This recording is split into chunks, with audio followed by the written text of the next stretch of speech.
Welcome to new TV Telugu. ఇప్పుడు Telangana top 10 చూద్దాం. వనపర్తి జిల్లా పెబ్బేరు మున్సిపాలిటీ 11వ వార్డులోని నాగులకుంటలో అమృత్ స్కీమ్ 2.0 కింద 3.14 కోట్ల వ్యయంతో చేపట్టనున్న పునర్జీవ పనులకు ఎమ్మెల్యే తూడి మేఘారెడ్డి శంకుస్థాపన చేశారు. పట్టణంలోని మురికినీరు చేరి కనుమరుగైన ఈ కుంటను శుద్ధి చేసి స్వచ్ఛమైన నీటితో నింపి మినీ ట్యాంక్ బండ్ల శోభాయమానంగా మార్చేందుకు ఈ పనులు చేపడుతున్నట్లు ఎమ్మెల్యే తెలిపారు. కామారెడ్డి కలెక్టరేట్లోని పౌర సరఫరాల సంస్థ కార్యాలయంలో ఏసీబీ అధికారులు నిర్వహించిన ఆకస్మిక తనిఖీల్లో సుమారు 44 కోట్ల విలువైన బియ్యం నిల్వల్లో కొరత ఉన్నట్లు గుర్తించారు. 3 సీజన్లకు కలిపి ఈ మొత్తం బియ్యం మాయమైనట్లు ఏసీబీ అధికారులు వెల్లడించారు. మిల్లర్లపై చర్యలు తీసుకోకపోవడం, క్రిమినల్ కేసులున్న మిల్లులకే మళ్లీ ధాన్యం కేటాయించడం వంటి విషయాలను గుర్తించినట్లు, విధుల్లో నిర్లక్ష్యం వహించిన అధికారులపై చర్యల కోసం ప్రభుత్వానికి నివేదిక సమర్పించనున్నట్లు ఏసీబీ అధికారులు తెలిపారు. వీర్లపల్లి మండలం బాబాయ్ చెరువు తండ గ్రామంలో వనదేవతల జాతరకు సర్వం సిద్ధమైంది. గ్రామస్తులు ఏర్పాట్లను వేగవంతం చేశారు. ఈ నెల 28న రాత్రి సారలమ్మను గద్దెకు తీసుకురానుండగా 29న సమ్మక్క తల్లి ఆగమనం ఉంటుంది.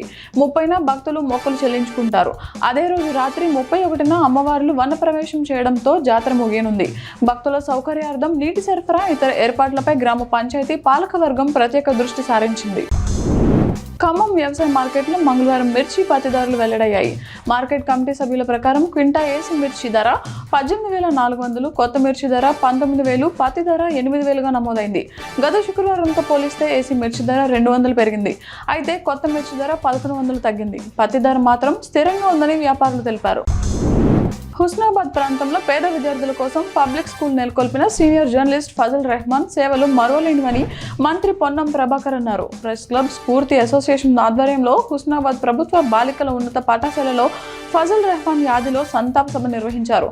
క్యాన్సర్తో పోరాడి ఫజల్ రెహమాన్ మరణించడం విచారకరమని, ఆయన పేరుతో అవార్డు ఏర్పాటు చేయాలని మంత్రి సూచించారు. సంగారెడ్డి జిల్లా సదాశివపేట మండలం కోల్కూరు గ్రామంలో జనవరి 26 గణతంత్ర దినోత్సవం రోజున ఫీల్డ్ అసిస్టెంట్ మల్లేష్ ఉపాధి హామీ పనులు ప్రారంభించారు. ఈ పనుల్లో భాగంగా రైతులు రైతు వేదిక నర్సరీ దగ్గరలోని ముళ్ల పొదలను తొలగించారు. అయితే నూతనంగా ఏర్పడిన గ్రామ పంచాయతీ అధికారులకు సమాచారం ఇవ్వకుండా పనులు ప్రారంభించిన ఫీల్డ్ అసిస్టెంట్ పై కోల్కూరు గ్రామ పంచాయతీ అధికారులు అసహనం వ్యక్తం చేశారు. బెల్లంపల్లి మాజీ ఎమ్మెల్యే దుర్గం చిన్నయ్య కాంగ్రెస్ ప్రభుత్వం సింగరేణి సంస్థను నిర్వీర్యం చేసేందుకు కుట్ర పన్నుతోందని ఆరోపించారు.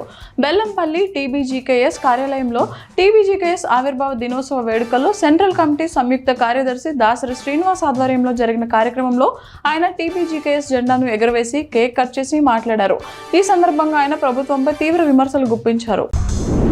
ఎడపల్లి మండలం జానకంపేట గ్రామంలోని శ్రీ లక్ష్మీ నరసింహస్వామి దేవస్థానంలో బ్రహ్మోత్సవాలు భక్తి శ్రద్ధలతో ప్రారంభమయ్యాయి. మొదటి రోజు అధ్యయనోత్సవం వేద పండితుల మంత్రోచ్చరణలు, అర్చకుల ప్రత్యేక పూజలతో సంప్రదాయబద్ధంగా జరిగింది. ఆలయాన్ని పుష్పాలతో అలంకరించగా భక్తులు పెద్ద సంఖ్యలో పాల్గొని స్వామివారిని దర్శించుకున్నారు. రానున్న రోజుల్లో వివిధ వాహన సేవలు, ప్రత్యేక పూజలు, హోమాలు నిర్వహించనున్నట్లు ఆలయ కమిటీ సభ్యులు తెలిపారు.